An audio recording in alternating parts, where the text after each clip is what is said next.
Hey friends, and welcome back. In today's episode, we're going to be focusing on the seasonal shift from fall into winter and the things that you need to know about the shift from fall into winter. So before we get into today's material, there are some seasonal and timely things that I do need to let you know about, some announcements that we have. The first of those is that Dr. Beth's 12-week hormone balancing program that I talked about, I believe it was episodes 29 and 30 or 30 and 31, where we talked about how you can use your nutrition and your lifestyle to balance your hormones. Those podcasts referenced Dr. Beth's 12-week program, and this program is going to be opening up for registration in the next few days, so you definitely want to get yourself enrolled in that. It's very easy to do that, so you just need to go to bit.ly/hormonehelpnow, and you can use the code ERIN, ERIN, for 10% off. The second thing is that we are ending the season of fall. The solstice is this coming weekend. And because of that, we want to extend a special discount to all of you who wanted to catch the fall session of the Intuitive and Seasonal Living Academy, but you weren't able to do that for whatever reason. We are offering that right now for 20% off of the fall session. So you can go to bit.ly/islafall. That's bit.ly/ISLAFALL. And then you can use the code FALL20 to get that 20% off on the fall session. Of course, moving into winter, everything changes, so there's going to be a whole new set of things that you're going to want to know about, and that's what today's podcast is about. What do you need to know about what's happening with the seasonal shift from fall into winter and why it matters? Okay, so what's happening? We just had fall. What's going on in fall? Well, I talked about this in some previous podcasts, but every season has different dominant elements. Every season has different dominant organs. Every season has different dominant moods and emotions and things that are happening in the body and in the psyche.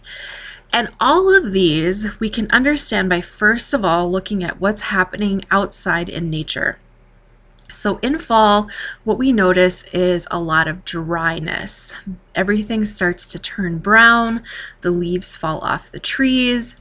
There is a general sense of a lot of windy, blustery days, and this often manifests itself in us as different conditions related to how we're managing stress. Maybe we're feeling anxious. You might, if you have a tendency towards more anxiety, you might start to notice that your anxiety is worse during fall and during spring, which is our two transitional seasons when things are very unsettled. Then we also notice in fall that we start to battle colds and flus a little bit more frequently than we tend to in the summer. Is that not true? So our metal for fall, our element for fall, is metal, and that has to do with armoring. It has to do with our immune system and our immunity. And on previous podcasts, we've talked a lot about how you can support your immunity and the things that you need to know about metal element in fall. Now, moving into winter, we are now at one of the, what I want to call the two sides of the pendulum swing of the seasons. On one, we have summer, which is the extreme of heat, and on the other, we have winter, which is the extreme of cold. And these two seasons are not transitional seasons in that once we get into them, we tend to be in them for a while. Here in North Dakota, where I live, spring and fall can literally last like a day. We can go from having beautiful summer weather to actually having snow on the ground within a matter of hours here. So I noticed that the transitional seasons, even if you live further south than me, they just don't last that long. We have to kind of savor them and take advantage of them when we can. But the seasons of summer and the season of winter, these two seasons tend to have staying power. And when we think of the season with the ultimate staying power, most of us are going to be thinking about winter. So what's going on elementally in winter? Well, first look outside and observe what you see. It's obviously super cold outside for most of us. We are spending a lot more time indoors. We're spending a lot more time sedentary. What's happening with the sun is that we have the shortest amount of daylight of any season, which lends itself to a lot more introspection and at-home sorts of activities. We're not going to be doing a lot of work outdoors, most of us. We also see that if we had to name an element that was very dominant during the winter, many of us would name water because we get a lot of snow. We might also notice that we have some things left over from fall that also tend to show up frequently in winter. And one of those things is going to be those winds, those frequent winds. So some of the things that we are really focused on in fall, we're going to hold onto and carry with us into winter. And some of the things from fall we're not going to hang on to, or are not going to be as dominant during the winter. An example of that would be anxious thoughts and anxious feelings in the body. A lot of us tend to experience those more, as I said, during spring and during fall, in those transition seasons where everything is topsy-turvy, where every day is so different. In winter, we don't feel that the same way. In fact, a lot of us struggle with what during winter? With more of the seasonal depression. And it's because we're more sedentary. It's because we're not getting as much contact with outdoors. We're not getting as much vitamin D from sunlight, that a lot of those depressive tendencies are going to set in, even for those of us that don't necessarily struggle with depression. But just as there is in every season a drawback, there are also many things to leverage in each season. So as I'm thinking about it, I want to let you guys know that I've actually created a free resource for you to do some self-assessment about this. I talked about it on my previous podcast, and it is the free printable that I've created for you for the winter solstice. Now, this doesn't have to be used during the solstice. It can be used anytime during the winter where you're just feeling off, or you want to reset, or you need to practice some mindfulness, or you need to reprioritize or refocus. Anytime you need this, you can use it. You can go to bit.ly/winter check-in printable, and you can print that off for free as a PDF, and then you can write on it to your heart's content. The first page of that is going to be a self-reflection. There's a lot of prompts for self-reflection about where you've come and where you're going, what you want to get out of the coming season, and those sorts of things. The second page has a lot to do with the things that I'm talking about on today's podcast, which is learning to let go of some things of the lifestyle changes and things that you wanted for fall, those tweaks, those hacks. Letting go of some of those, hanging on to some of them. Well, how do you know which ones? Get the guide, and I give you a lot of guidance just in that. The other thing is that if you want to learn more about how to do this, you want to get yourself enrolled in the Intuitive and Seasonal Living Academy.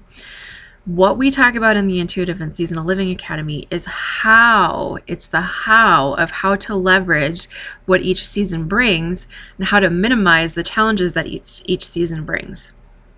So what are some of those things that we're going to need to be aware of for winter? Okay, well, always look at nature first to see what is then going to be happening in your body and your psyche. We've already talked about the cold. We've already talked about the dominant water element. We have talked about the shorter days of sunlight. So what does that translate to in our bodies? We've already talked about depressive tendencies, but there's some positive things here as well. So in Chinese medicine, the purpose of winter is to store. Now, a lot of us might not like that connotation because we think, oh, that means I'm storing more fat. But think about that really as something that your body's doing to protect you, because in previous times when we were really subsisting off of the land, that was a very important thing that your body needed to be able to do for you during the winter, is to have a store for you to draw upon. Very similarly, it was very important to have a store of food for your family to draw upon during those long winter days. How I translate that into more of a modern sense is that this season of all seasons is the season that we get to go inward. We get to store up ideas. We get to store up plans for what we want for the future. We get to really spend the extra time at home in the dark, in the darkness of ourselves, self-reflecting on what's not working for us, what we want to change moving forward. And I think it's brilliant because there's so many seasons of the year where this is not possible. If you're living any kind of a seasonal lifestyle, or even when the world is more normal, in summer, we're traveling more, we're busy, we are working outdoors more. We just don't have a lot of time for mindfulness practices and self-reflection. In the winter, it's different. We're coming home earlier. The sun goes down at 4 o'clock here. That means there's more of those quote unquote evening hours for us to take advantage of those times for maybe the reading that we've been wanting to get to, some of the projects that we've been wanting to get to, some of those what ifs, like, well, what if I could explore this? Or maybe I want to learn more about that. This is the season for those things. This is when you get to dive in and do your studying. If you're a nerd like me and you love to learn, this is your season to do those things. Conversely, this is not going to be necessarily a season to put those plans into action. So Ayurveda and traditional Chinese medicine and a lot of traditional cultures are very different than the American mindset. The American mindset is that we're the same every day, that we're supposed to show up the same every day, and that we're supposed to work. Traditionally, that's even not what nature does. Nature takes a sabbatical. Nature takes a Sabbath for the winter and basically goes to sleep and allows itself to rest. We need to learn from this. One of the purposes of winter is to rest. Some of us really need to give ourselves permission to do that, right? That's a huge challenge. It's a huge challenge for me. Huge challenge, especially when I'm in those ideas and I just want to do the ideas. I need to remember to take a step back and say, no, I want to flesh out these plans really clearly for myself. I want to get really clear in my own mind, in my own heart, in my own energy on why I think I want this thing and what it's going to look like and exactly the steps I need to take to get there. And what's amazing about this, guys, is that I've been living this seasonal lifestyle for, probably 5 or 6 years now. Every year, my understanding of its advantages deepens. And I really have struggled with letting go of the need to put everything into, implement everything, put everything into action right away as soon as I have an idea. Because as an Enneagram 8, it's just like, I want to drive. I want to go. But taking more time during the winter for that self-study, for study in general, for planning, for scaffolding, for sketching things out, it has made implementing those plans when I get into spring and summer almost effortless. What it used to be like is that I would do everything all the time and then I was constantly in a state of burnout. Now I do things seasonally. And my fear with that was like, oh man, if I'm not in action all the time on this stuff, then nothing's going to happen. I won't be successful. I won't feel satisfied or fulfilled. And it's been so completely the opposite experience of that. Because when I actually can get into the spring and summer season where I start implementing some of my ideas, it happens with an immense amount of ease because I'm so clear on what needs to happen. My research has already been done. I'm not having to stop a million times to get the answers that I need for things. It's just a matter of putting those plans into action. And what happens on the other side of that is that I've actually created a lot more time for leisure, even in the summer season, which typically is a very, very busy season for me as a small permaculture farm owner and a person that does a lot of work with people with their health. A lot of times we're going to be more active and engaged with that in the summer. So this has been such an interesting experience for me to be able to let go of that need to constantly be in action. So I'm talking to the Enneagram 8s here, and I'm talking to the American mindset here that it is okay and you have permission, because nature herself takes the same permission to step back and take the time that you need to take to think through what you really want from your life and figure out what you need to do going forward. It's really an incredible thing to do, and I want to highly encourage you to do this. Now, this free winter check-in printable, if this is a new idea for you, is going to be a great place for you to start with that. And getting into the winter session of the Intuitive and Seasonal Living Academy is really going to get you into these ideas.